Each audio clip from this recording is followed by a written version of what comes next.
ਇੱਧਰ ਲਿਆ ਯਾਰ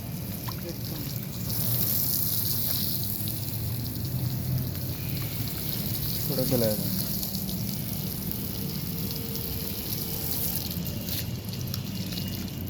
ਚੱਲ ਯਾਰ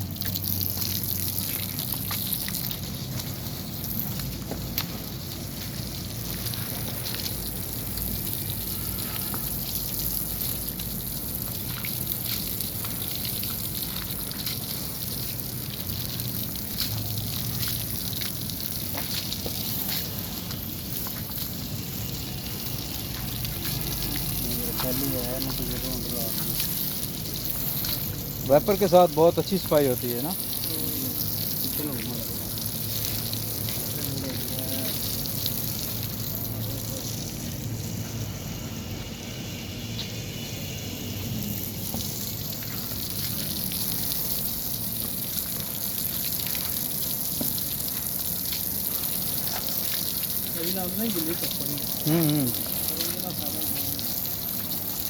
ਨਾਲ ਪਾਣੀ ਵਾਜਾਂ ਦੇ ਨਾਲ ਹੀ ਵੈਪਰ ਕਰ ਜਾਂਦੇ ਇਹਦੇ ਨਾਲ ਝਰੀਟਾਂ ਨਹੀਂ ਪੈਂਦੀਆਂ।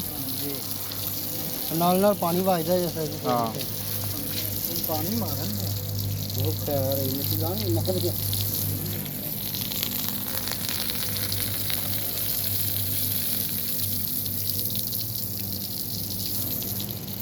चैनल ਤੇ ਲਾ ਦਿਆਂਗਾ ਨਾ ਆਪਣੇ ਤੇ। YouTube ਚੈਨਲ ਆਹੋ